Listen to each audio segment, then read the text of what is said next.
This is 2022 State of the Election with Rob, Noerr, and Lctrfan. We're going to be doing a 10-part series leading up to the 2022 midterm elections, the huge midterm elections, Joe Biden's first midterm elections. I think it's going to be cool to be able to have this. I'm going to try to keep it to just 1 hour, once a month between now and Election Day.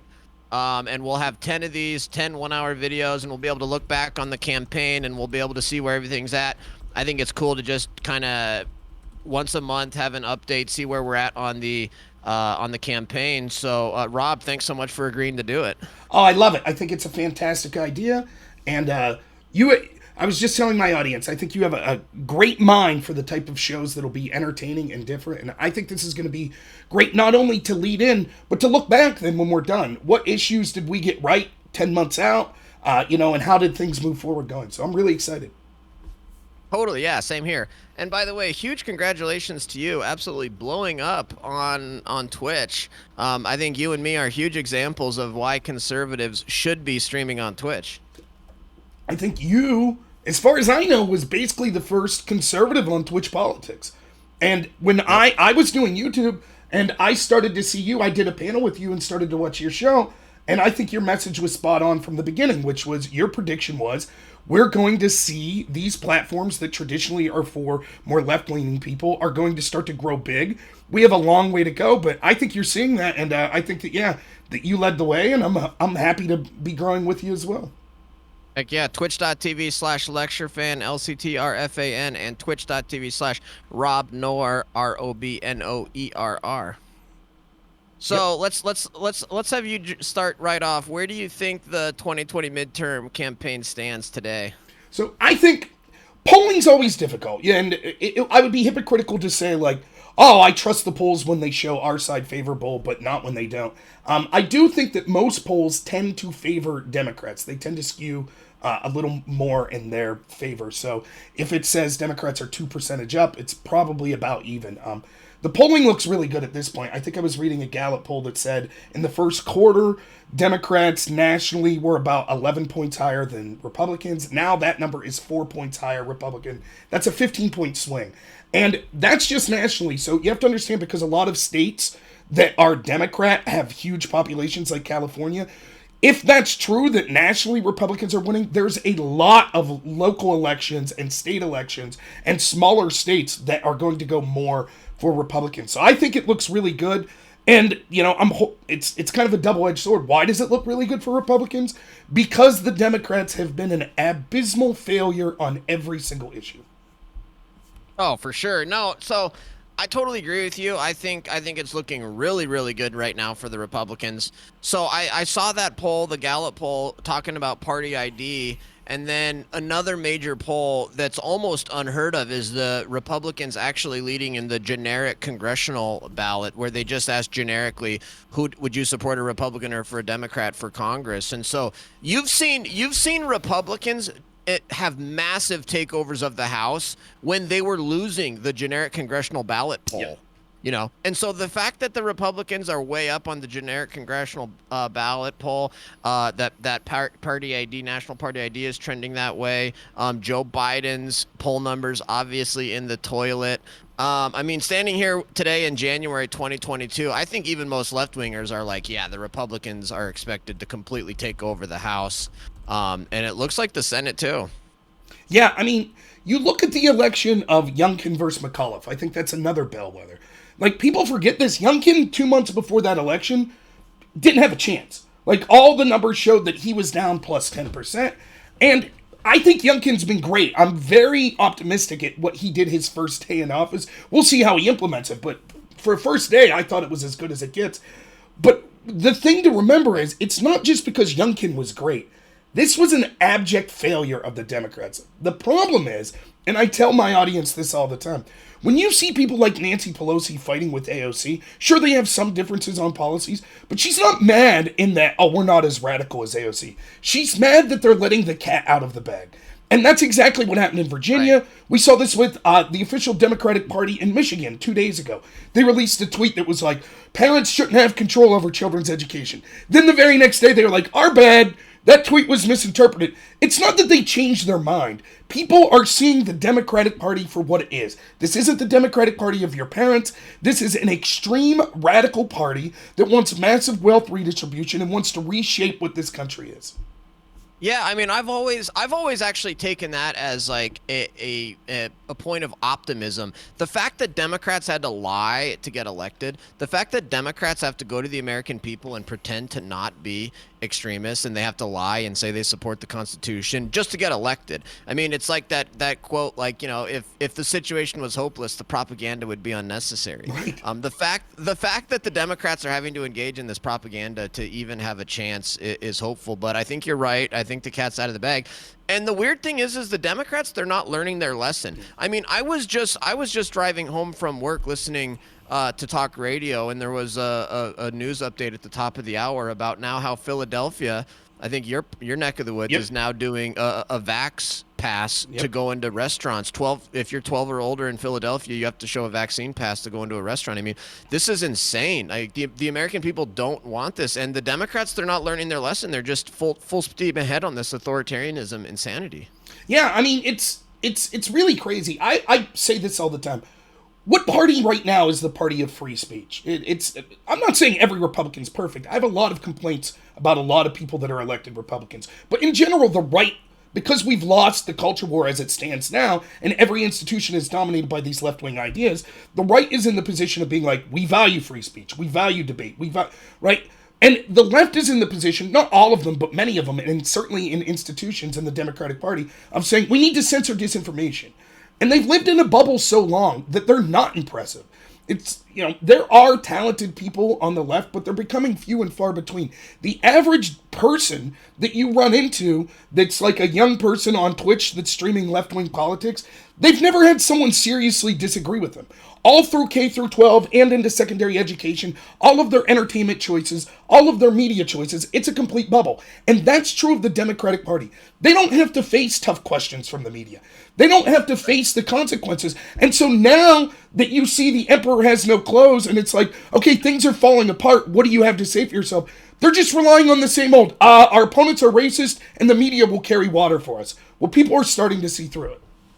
Right. No, I mean, I just got to throw this in there, but I love how, like, you know, I'll be streaming on Twitch, one of the very few conservatives on Twitch, and I allow people in my chat to speak freely to the extent allowed by, you know, terms of service, and I'll read mainstream media. I'll read the sort of left-wing bias media and stuff. And then, you know, you get people coming into your chat that are coming from places like Hassan's chat, where they immediately ban you if you're a conservative. They never look at conservative media, and then they'll accuse me of being an echo chamber. And it's like, dude, I'm the only one on the platform that's actually allowing like a free debate in my chat, and some others, but like you and stuff too. But and actually, we actually do. I mean, I can make the liberal arguments, the left-wing arguments, just like you can. But you know what's funny is they actually can't make the conservative arguments. They don't know what they are, and they don't understand them or comprehend them. They couldn't articulate them if they tried. Jonathan Haidt, I guess is how you pronounce it. He runs something called Heterodox Academy. Left winger, voted against Trump. You know, he's a Democrat. That's how he's voted. But he's starting to understand about 6-7 years ago that academia is becoming increasingly extreme left wing. And he did this study that he replicated over and over. Basically, it goes like this. He'll go into a university. He'll say, if you're Republican, raise your hand. If you're Democrat, raise your hand. If you're Independent, raise your hand. And then he gives them this sort of form that they fill out. And it says, now fill this out as you would. And it's a bunch of questions like this. If you came across a homeless person, what would you do? A, give them money. B, try to get them job training. C, basically step over them and tell them to get a job, you bum. Things like that. And what he found was he would then give that report to the people and say, now fill it out as you assumed the other side would. And Republicans were overwhelmingly able to predict how Democrats would fill it out. But the Democrats almost universally picked the most evil option for the Republicans every time. And so what he found was Republicans understand Democrats, but Democrats think that Republicans are just evil. They can't understand them. They don't. And that's exactly what you see. Yeah, no doubt. Okay, so right now, the Democrats have a 10-seat majority in the House. Democrats 222 to Republicans 212. If you had to just take a wild guess, where do you think the how many seats did the Republicans pick up in the House in 2022? So they're down how many now? They're They're 10 down down, 10. right? It's 222 to 212. I could see them easily picking up between 50 and 70 seats. Yeah, I I agree. really And do. that would be on par with like 2010, Yeah. the Tea Party takeover, which was one of the biggest takeovers of the House since the early 1900s. It feels the same way as it did in 2010, where not only is the Republican base extremely fired up, I think the Republican base is super fired up, but I think you are seeing an awakening amongst Democrats because, like what you were saying, where Democrats they call people racist and stuff like that, and they're starting to do that to Democrats too. You know, it's not just Republicans. It's like if you're a Democrat and you don't toe the line, they start calling you these names and stuff like that. And so I think that is not working for people. So I would agree. I would say 50 seats, which would make the Republicans, at 270 and the Democrats at like, 170 or 180. That would be a huge swing. Yeah, and the question then becomes what did they do with it, which is another entire discussion to have. But I think that there is an opportunity for Republicans to really start to become the big tent party. I think that Republicans are the party of judging people based on the content of their character, not the color of their skin. We see that every day. The left wants to focus on your sexual identity, your gender, wants to focus on your race. Those are the sort of things they do. Republicans should just say, here is what we stand for. We basically are for small government. We could quibble about specific issues, but in general, the theme is we trust people more than we trust government. We think that you'll make the best decisions for you. We want smaller government. The Democrats disagree. They think that they should have total control of your life, and they're getting more extreme with it. And I think that you're absolutely right. You're seeing people that have identified as Democrats, lifelong Democrats, that are saying, where's my party? Well, I don't get it. Right. And this is when the Republicans need to reach out and say, listen, the way they're treating you now, that's how they've treated us. We are not the monsters that they painted us. And this is what our party stands for and why you should come join us. Yeah, like look at what they did to Joe Manchin. Joe Manchin did one thing wrong, and they literally said you're anti-woman, you're anti-black, you're anti-immigrant. They just down the laundry list of things for Joe Manchin, like a long time Democrat. But so your thing about the being a big tent party, I agree with that.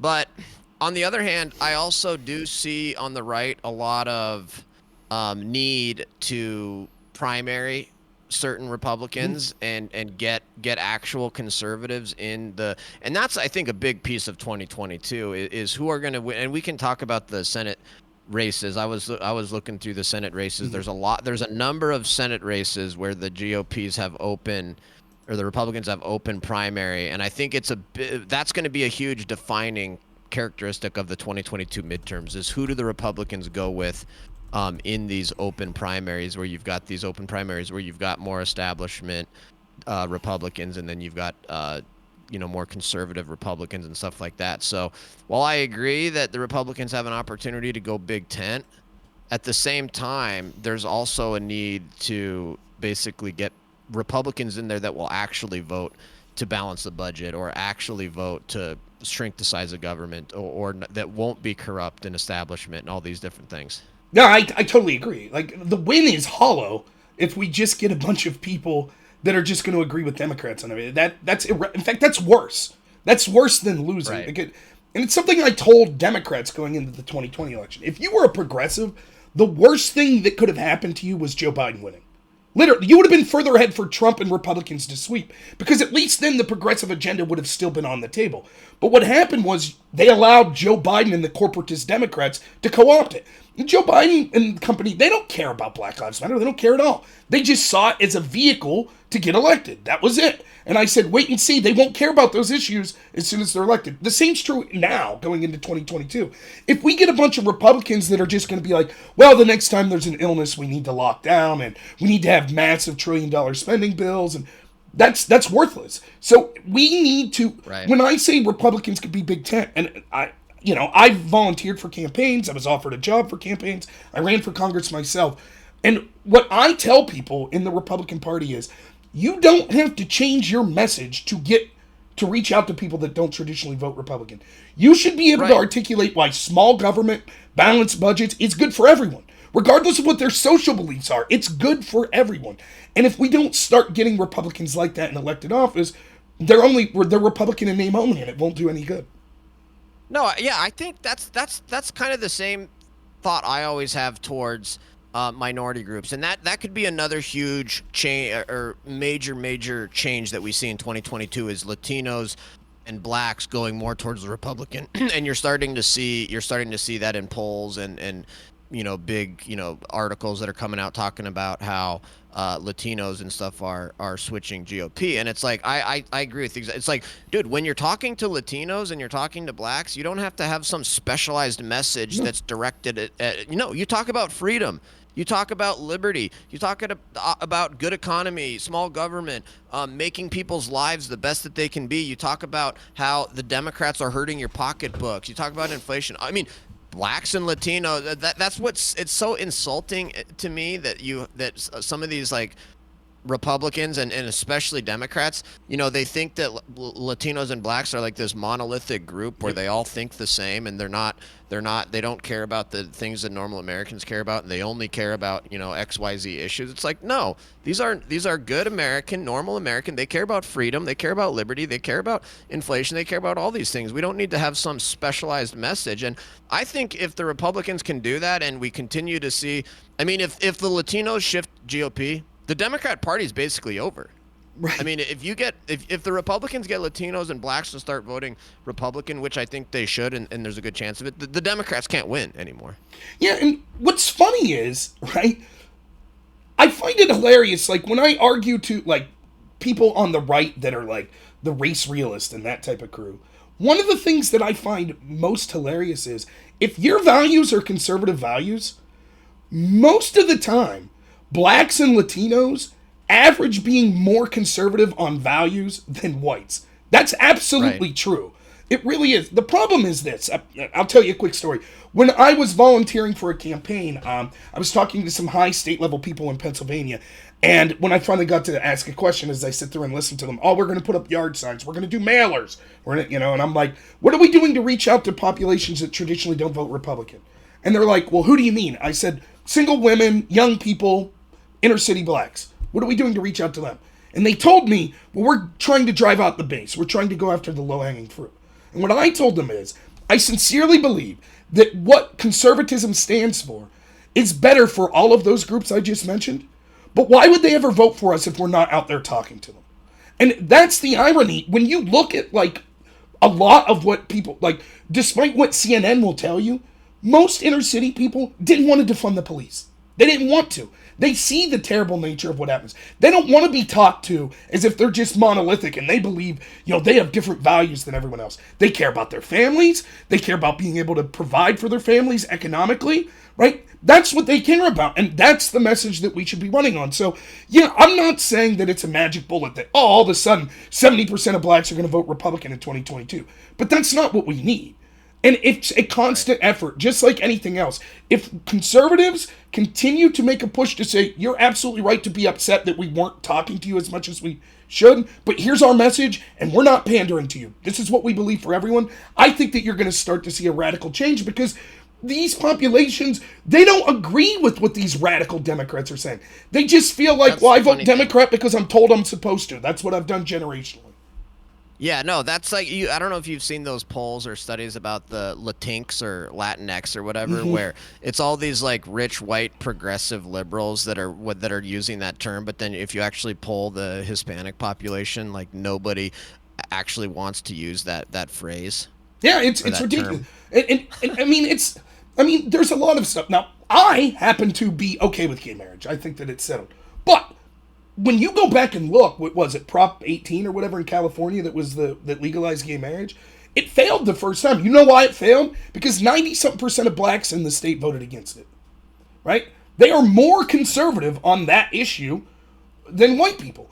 And yet they'll continue to vote Democrat because basically Democrats have been so shrewd at pushing the message that the Republican Party and conservatives are racist. They can't articulate why. And it's just, to me, That's the message. The message is you might have slightly different issues that are more concerned to you. It has nothing to do with your skin color. It has to do with your situation. But what we can promise you is this. We're going to tell you what we really believe. We're not going to lie like the Democrats. And we're going to treat you as an individual. We don't care that that you're black. You just happen to be black. That's not the part of you we're interested in. We're interested in you as an individual. And if you're tired of being pandered to like you're a child and you're just a member of your skin color, then we think that you should prefer sort of the arguments that we're... And I think that's what it is. It's just this stigma that, oh, well, the Republican Party's racist. Even when you look at the big issue that they're trying to pivot to now, which is voting rights, most blacks polled, like 71% think you should have an ID to vote. Like, this isn't issues that anyone really is out there saying, yeah, this is my big issue. I disagree with you, I guess, on the social issues. I'm definitely more traditional on the social issues, and frankly, I think that is a key to Republicans winning. And I mean, you look at some of the minority communities like Latinos and blacks, and they are also pretty conservative when it comes to sexual morality and stuff like that. And moreover, I mean, just to play devil's advocate a little bit here to your comment about driving out the base. I mean, you look at turnout, even in an election year, you've got 35% of Americans that don't vote. Okay. That's a lot of people. That's 35% of the people that aren't even voting, even in presidential elections year, let alone congressional election. I'm convinced that 35% of people are average Americans, normal Americans. They support the Constitution. They support freedom, common sense, things like that. If you could get those people out to vote, I think they would most likely vote Republican. And if you look historically, I mean, particularly at the presidential level, when the Republicans choose a conservative candidate or somebody that excites the GOP base, think Donald Trump, George W. Bush, very conservative socially. Ronald Reagan, very conservative. They always win. When the Republicans go with these moderates, and they don't excite the base, think Mitt Romney, John McCain, that's when they lose. So I think, it's obviously a balancing act, but I think you've got to maintain principles enough to keep the base excited, because if you lose the base, then you lose the election. But I don't disagree with that, but here's the beauty of it. If you're not pandering and pretending to be something you're not when you're talking to different populations, then you could drive out the base and reach out to other communities, right? Because your message is the same. You're not, we don't have to do like the Democrats. We don't have to hide what we really believe. We can say this is what we believe.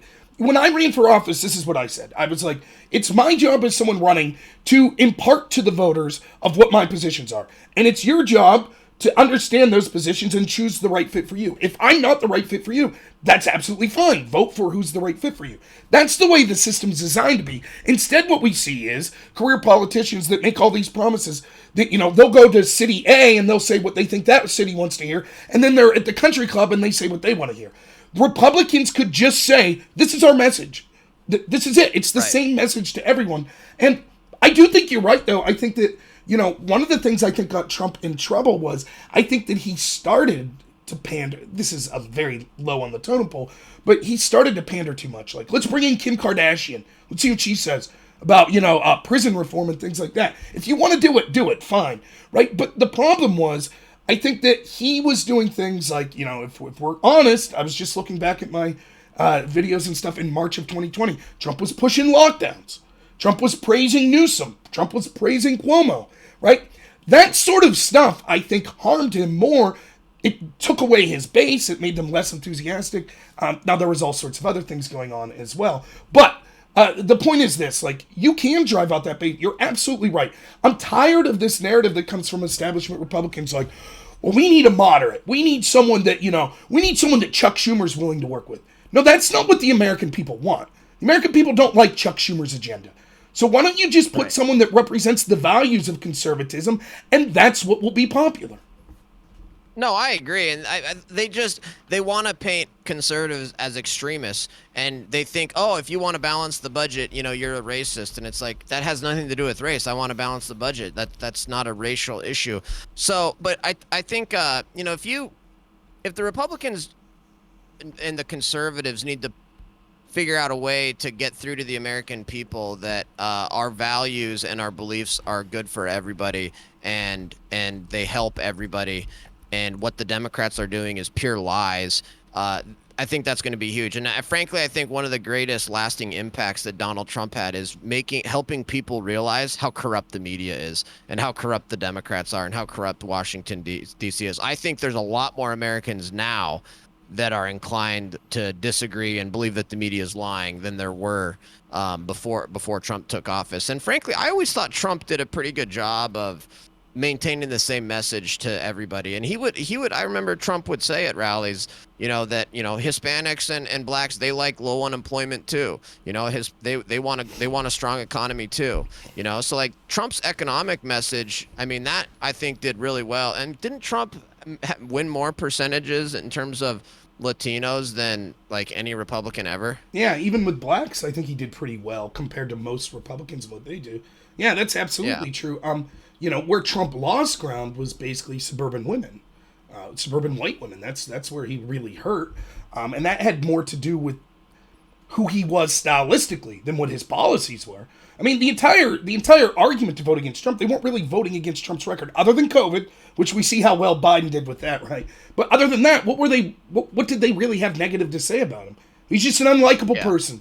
Mean tweets. Yeah, that was about it, and there's a certain... So, here's what I think. I think it is important to continue to push that, particularly that economic argument. But here's the sales pitch that you have to traditional Democrats, right, that maybe don't buy that. How do you convince someone who wants Medicare for all that they should vote Republican? You know how you convince them? One, the Democrats aren't going to give it to you. And second, even if that's something you want, do you understand the corruption and the extremism of the Democratic Party right now? Like, they will literally censor you as soon as you go off the reservation. They're going to keep you under control for the rest of your life if they can, using policies that they deigned over COVID, mandates and things like that. And so that's how you reach those people. And the other thing is that you talked about, I agree with you totally when you talk about 35% of people not voting. Most of the people that live in my little rural Pennsylvania community, most of them never voted in their lives until like 2016. But even the ones that were like, I don't care about politics, well, they care now. You want to know why they care? Because they got locked down from going to work. And now they can't pay their mortgage. And they're struggling to fill up their gas tank every day. You might not think politics affects your life, but it does. And more people than ever are waking up to that because of the extremists in the establishment, even some Republicans, but certainly in the Democratic Party. And so now is the crucial time to strike, to say, this is why it's important to get involved, get out there and vote for people that want to give you more freedom and smaller government, because it will expand exponentially until the American people say enough is enough. Yeah, I think there's a better message to try to reach the Democrats. I totally agree with everything you said about going to these traditional Democrats and talking about how corrupt the Democrat Party is and how they'll censor you and how they're never going to give you Medicare for all.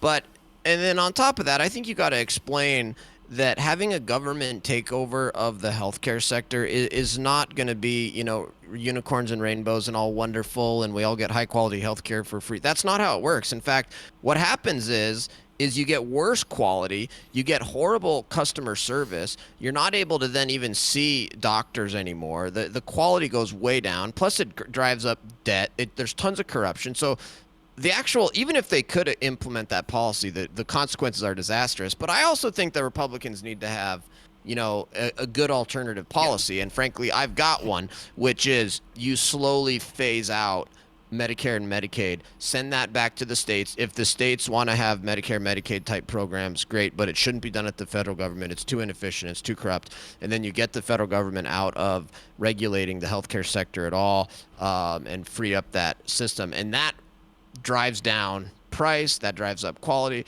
and that's really how you get to a point where people can actually afford healthcare again. I mean, everything the federal government touches, the price skyrockets. I mean, look at tuition cut from federal government involvement in student loans. I mean, on and on and on. So I think you got to have that. No, I don't disagree. I'll just say this real quick. You're absolutely right. There's going to be a certain percentage of people that just are like, nope, I want Medicare for all. And I'm saying you could even reach those people. But, just real quick, now is a key time to be tough. Have you ever seen a more obvious answer as to why the government getting involved in these sort of medical decisions is a disaster?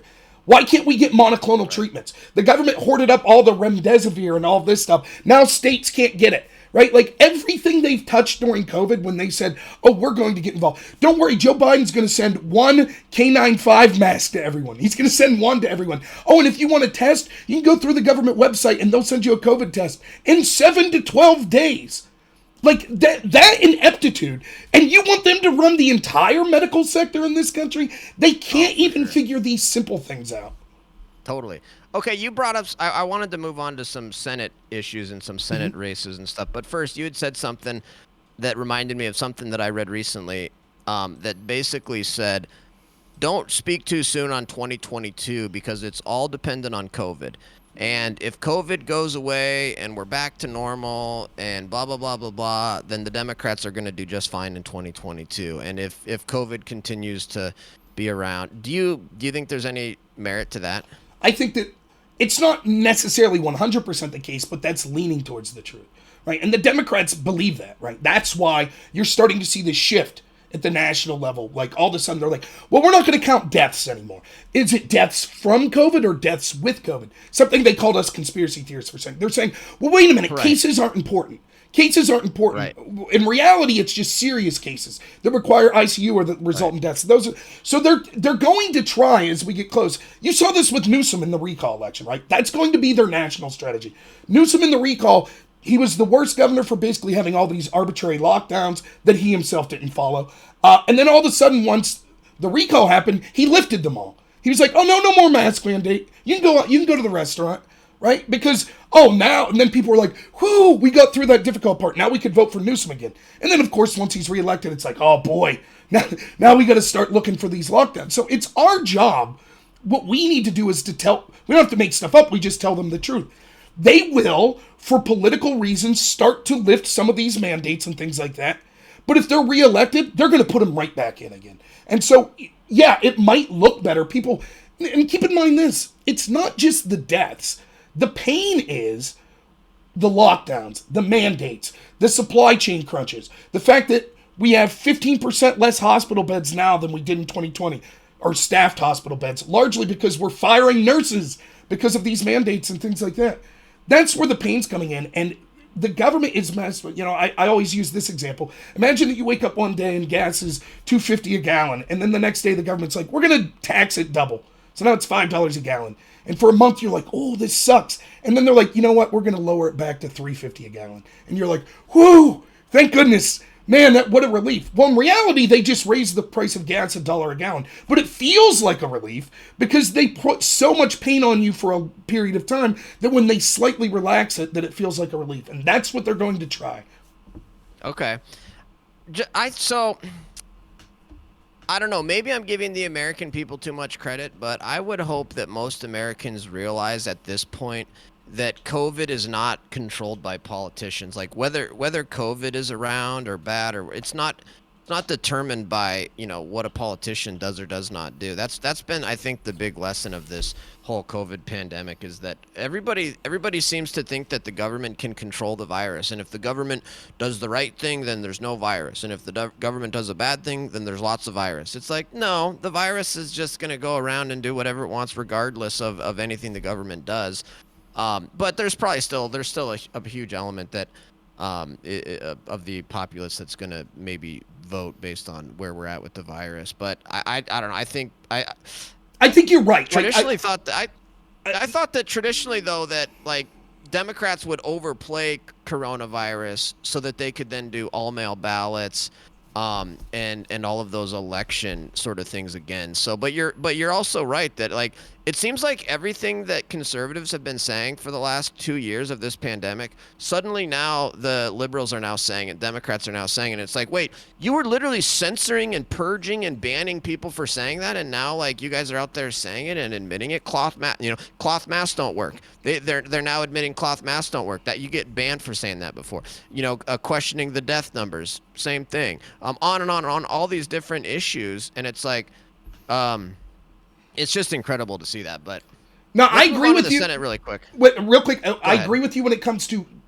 I don't know any politician anywhere in the world that any policy effectively in a serious way dampened how much of an effect COVID had. But what they did do was harm the economy and harm people's freedoms. Like, you could take a country like Sweden or a state like Florida and then compare it to the states or the countries that went the exact opposite way, and their death rates are commiserate. Their infection rates are Right. commiserate over time. Yep. There might be specific times you could look, and this is the clever trick they play. Oh, COVID cases are the highest in Florida. Look how bad it is in Florida. Yeah, because it's seasonal. So in the summer it looked high. Then in the winter they had the lowest cases. But they didn't say, wow, look how good Florida is doing. And so the message to send to people is like, this is another example of the government saying, we need to have total control of this. We need to make people make sacrifices. It did almost nothing to help the bottom line, which was help people from COVID. But what it did do was create a bunch of other problems. Totally, yeah. And you're seeing people now get absolutely outraged when the Democrats and Fauci are out there saying, well, everybody's going to eventually be exposed to COVID anyways. And so everybody should get their vax because everybody's eventually going to be exposed. And everybody's like, hold on, what? Everybody's going to be. That was another thing that conservatives said early on that they got attacked for. But now that's accepted. But now everybody's questioning, why the heck did we do all of this lockdown, restriction, garbage, horrible stuff that was horribly authoritarian, destroyed people's lives, violated people's liberties, when we're all just going to get exposed to it anyway? Yep. But, okay, so I don't know how much you've looked at the Senate. The Senate right now, obviously 50-50.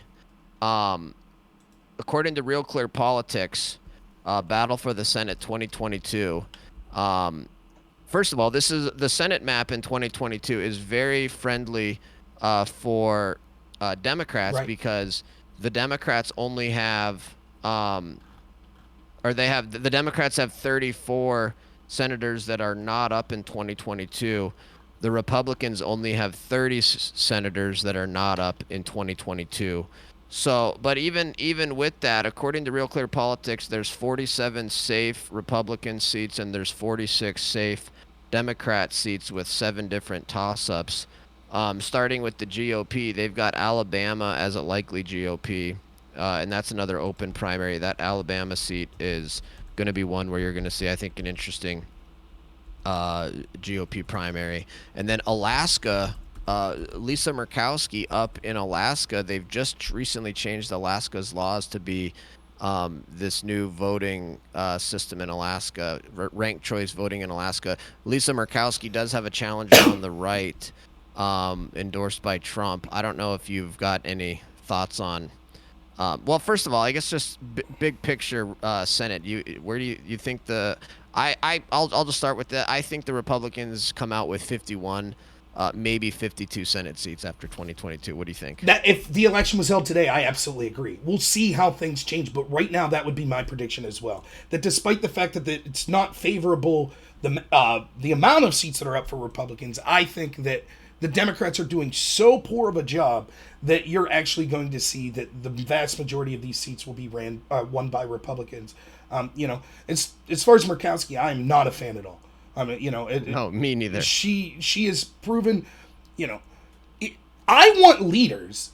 I don't want it. You're worthless to me as a Republican if you're just going to be a focus group Republican. Oh, what's the focus groups tell me to say today? That's worthless. And I think there's an awful lot of them to criticize. I said this all through, why was it that someone like me, and I don't remember exactly what you were saying in March of 2022, but I was criticizing lockdowns and things like that. I was criticizing my governor in Pennsylvania, Tom Wolf. He said there are 2 Pennsylvanias, one for white people and one for black people. I was writing to my representatives like, can I get one of my elected officials to be like, wait, what? No. But they wouldn't do it.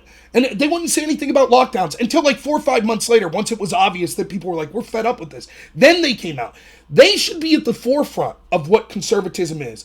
They shouldn't wait until the people that voted for them are like, are you going to do something about this? And that Murkowski personifies that. She'll literally go along with every major issue that the Democrats want, and then she'll placate to our base by saying, oh, but the Second Amendment, I'm for the Second Amendment. But when it comes to the actual voting on the important issues that her vote will make a difference, she's going to be with the establishment every time.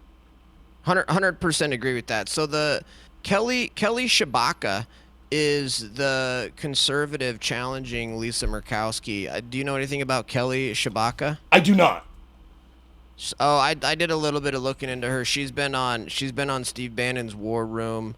That's a good sign. And and she's been on OAN, I think, and stuff like that. So, and I think she might be endorsed by Trump. So that what'll be interesting is we'll talk about some of these Senate primaries, and then like maybe next month we'll probably both like we'll be able to pay more attention, and next month we'll be able to give a little update. So Alaska will be interesting. I'd love to see Kelly Shabaka take out Lisa Murkowski. In the the Alabama Senate primary, you've got Katie Britt, Mo Brooks, and Michael Durant running in the Alabama primary. I think Mo Brooks is pretty much a shoe in there. Yeah, I'm I not would sure agree. if you. And I then would agree. the Democrat is, yeah, Brandon Dean. I don't know if there's any question about that one. Another really interesting open GOP primary is Missouri.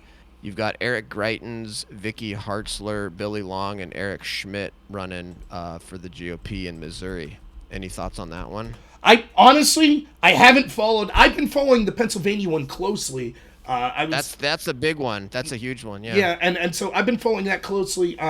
But as far as many of these other seats, I haven't got into looking at the actual people running at this point. But No, me neither, really. you know, I can tell you this in Pennsylvania, like just an interesting sort of scandal that's gone on. I think the favorite to win the GOP primary was Sean Parnell, who was someone that was quite vocal nationally talking about the election changes that occurred in Pennsylvania and corruption that was going on there.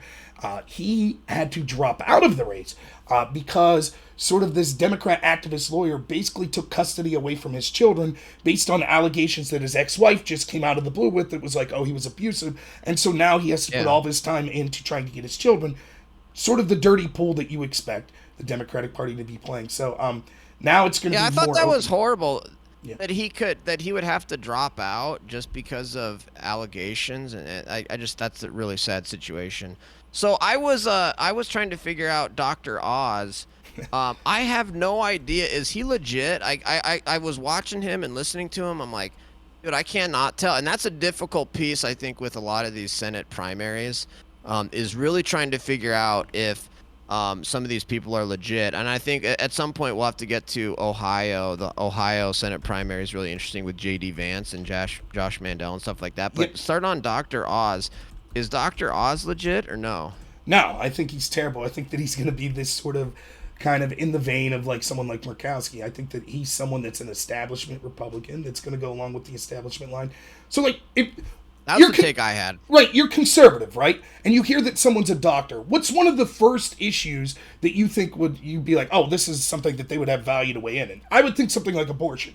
You're a doctor, you're running as a conservative. Okay. Like he refuses to answer like what his position on abortion is when he thinks life, begins. He won't answer Yeah. on. And now I'm not saying that's the end all be all. I'm not. I know some Republicans that is the end all be all. But what I am saying is when that's his background being a doctor and he can't even answer that, what do you think he's going to be like? To me he just seems like it's the stereotypical let's get a name, let's get a name that people know, and then we'll just get him out there to basically be the commercial face of the people that are running the show behind him. And the people running the show behind him are sort of the rhino establishment corporatist Republicans. And so no, I hope that Dr. Oz goes down in flames. And so far, the first straw poll, despite the massive amount of money he's putting in, he only got one vote out of the first straw poll, which was, I can tell you, the scuttlebutt I hear around here is that really worried his campaign, how poor they did in that first showing. Well, yeah, I watched an interview with Dr. Oz and Sean Hannity last night, and all of Dr. Oz's answers were just like so cliche, and there was nothing original in them, and all this stuff. And like he was asked about immigration, and he immediately started talking about fentanyl coming across the border, and it's like. Yeah, I get that, but like, there's bigger issues and more genuine issues you can talk about. So I was kind of like, he was saying some of the stuff that sounded right, but I had never even heard of Dr. Oz. I've never seen him on TV or anything like that. I mean, Trafalgar ran a poll for the Pennsylvania Senate Republican primary in this middle of December, and Oz was up 11. So who's gonna do it? They've got Jeff Bardos, Carla Sands, Everett Stern all running, and who's second and who's legit? So I think that both Jeff and Carla are legit. I've personally talked to both of them, been at several, got to hear them speak and talk to several. Carla, I think, one of the things I was impressed with was she's very personable. She seems like someone that actually could run out and talk. You have to say, when I go to one of these events, I stick out like a bump on a log, and so I got to talk to her for about 5 to 10 minutes, and she very much is concerned with corruption and the way that the voting went down in 2020 here in Pennsylvania. And I think to most Pennsylvanians that are Republicans for that primary, that's going to be the key issue. I really believe that. I think that there's so many people that are like, we can't believe, and I could talk to you for hours about what happened in Pennsylvania. I'm not even talking about did Dominion change vote. I'm talking about things like passing months before the election that your voter ID signature doesn't have to match the signature on your mail-in ballots, or the fact that they were supposed to keep stacks of ballots for all sorts of categories, such as ballots that came in after the election day, ballots that were postmarked before election but came in after, ballots that were postmarked after, ballots that signatures didn't match, and whoops, they forgot. They put them all in one big pile, and now we can't sort through them. Like, these sort of things that occurred. And so if you're a Republican here, and understand, it's slightly different. A primary is slightly different than a general election. Like, it's more inside baseball. You will have general people that are voting just on the name they see on TV and things like that. But a lot of it is people that are more involved in politics saying, like, who do we think's really going to steer this ship right? And I think there are a lot of furious Republican voters in what happened with that election in 2020. And so, we'll see. I don't hear Dr. Oz talking anything about that, by the way. No, I don't either. And I agree that that's a huge issue for a lot of voters, and for good reason. Election integrity is so important, and the Democrats have for 30 years been destroying election integrity, and so there's a lot to change there. So good to hear. Hopefully somebody good can win that Pennsylvania GOP primary and can win the state. And if you like, I will tell you this. If you would be interested in this, I am setting up, we're going to get a lot of those Republican people that are going to come on my former radio show. It won't be a radio show, it'll just be streamed. But if you would like to come on and help moderate that, I would be more than happy to have you. We're going to try to get as many as possible and do like a 2-hour debate, which, despite what my feelings might be for who I'm pushing for, I'm going to try to be as even-handed as possible. And wait, so you're gonna try to get the Senate candidates? The Senate and the gubernatorial. Yep. I've already had Jason in a primary. Yeah, that's the plan. Dude, nice. That's awesome. That's fantastic. And we did really debates cool. like this going into 2020 as well. And actually, one of the debates we had, it was a general. It was the Democrat. It was a state election, Democrat versus Republican. The Republican no-showed, and out of integrity, I had to give the 2 hours to the Democrat. What am I supposed to do? They showed up.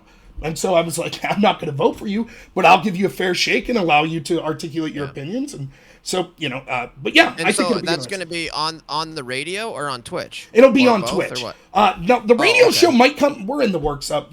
Just real quick, the radio person who owned the radio station, a friend of mine, Todd Bartley, one of the best journalists in the country.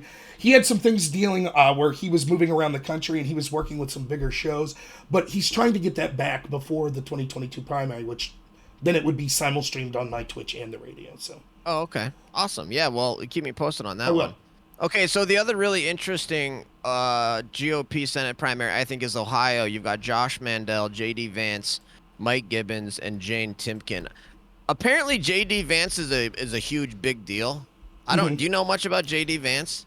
You see him on social media a lot. And he seems to be sort of a firebrand. He seems to be the type of person that's on Twitter saying things that I agree with. Like, for example, off the top of my head, he was huge on the Rittenhouse thing. Just how disgusting the treatment of him he was. And he seems to be in that vein of like a Donald Trump that's just like, I don't care, I'm going to go on the offense. Now, I can't tell you that I've seen all of his positions, but that's a name that I know. And I think, that... So, yeah, what made me really suspicious of him is that he gets a ton of praise in the mainstream press, including Washington Post, New York Times. I guess he's known for basically explaining Trump voters to coastal elites. He wrote a book called Hillbilly Elegy, I guess, in 2016 that was a huge big deal. And so the Washington Post and the New York Times praise him all the time, saying, "Oh, if you wanna understand the Trump voter, you have to talk to J.D. Vance and read his." And then he was a CNN contributor, and so I don't know. I'm a little bit suspicious of him, just kind of like I was with Dr. Oz. It's like, yeah, they can say the right thing, you're saying the right thing, but at the same time, like, how can we really know? Like, you don't have a voting record. You're getting praised by the Washington Yep. Post, and New York Times. I don't know. Josh Mandel, I think he's the real deal. I agree. And like I look, this is a terrible way to go through life, but it's not people like me and you's fault that we're suspicious. It's the institutions themselves. Right? I say this all the time. Like people are Right. like, "Oh, you're too hard on the intel agencies." That's not my fault. It's because they've been so terrible for so long. You're a fool if you're just trusting them. That's exactly. So there are certain benchmarks, right? Like if I see, CNN, if Jake Tapper's like, this Republican's the real deal, Rachel Maddow's like, well, at least this is a sensible Republican. The little lizard part in my brain is like, wait, what? I need to relook at this guy because if she likes him, I probably don't. And I agree with Right. you, Right. especially if you don't have a voting record. It's easy. I mean, it's a dime a dozen. Boiler. Look at like if you're listening and you doubt this, look at a company like Black Rifle Coffee. How easy was it for them to dupe conservatives? We're for America. We're for the troops. Yay! We'll have American-looking ladies shooting rifles in our ads and stuff like that. And then when the rubber met the road, they were these horrible people that were like ashamed of Trump voters and ashamed of the very people buying their coffee. So it's easy if you don't have a record to just be like, yeah, I'm a real conservative. I'm coming in. And so it is important to vet these people, and we do need to look more into them. Totally. Yeah, so I think that'll be an interesting one to really watch Ohio to see what those GOP primary candidates do. Another I think interesting one is Georgia. Raphael Warnock going up against Herschel Walker. It sounds like Herschel Walker's pretty much got that primary in the bag. Yeah, I I'm a big fan of Herschel me too. Walker.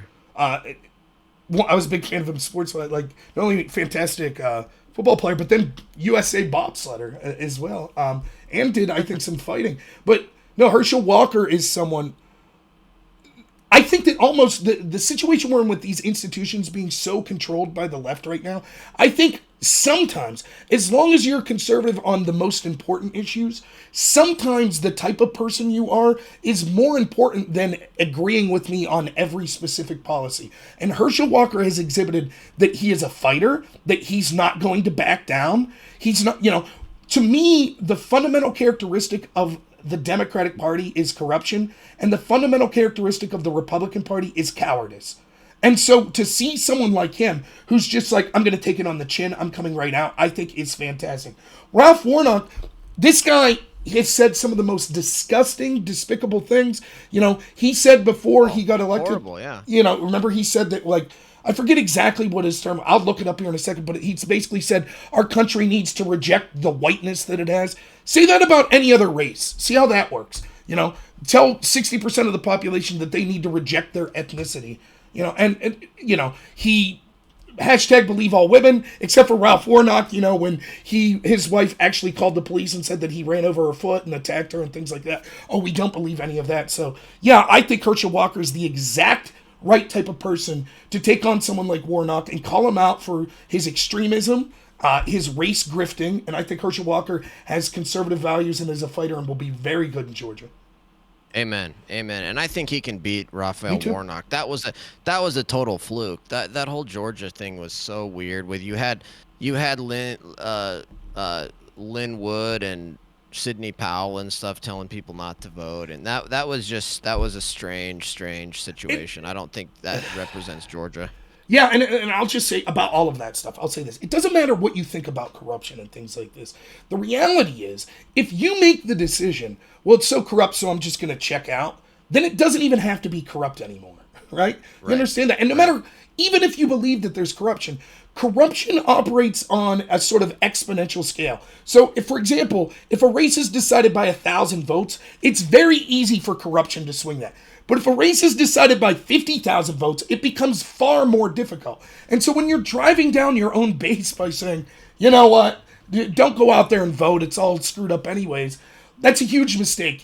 That's even more reason Oh, to get out yeah. there and vote.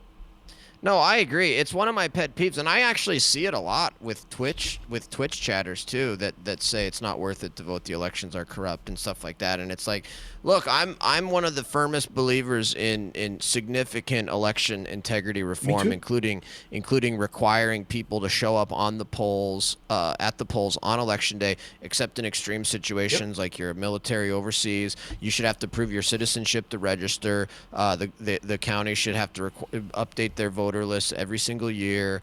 You should have to prove residency when you register. You should have to show voter ID when you come up to vote. There should be you should keep the ballots in a secure room with poll watchers there all day long, and then the poll watchers watch the election, and they also then watch that you count the ballots. I mean, we know how to run secure elections. It's just we don't because Democrats have destroyed the voting laws over the last 30 years. I mean, this has been a slow changing process to where we've gone from an election day with showing up and showing an ID and all these different requirements to now we have election month Right. where you can vote for a month and you don't have to show anything. And that's really destroyed the public confidence in the elections. But I tell people you have to vote. We have to, even if you're right, even if it's corrupt, even if they're cheating, like we can still overwhelm the polls and win by the margin of cheating or whatever.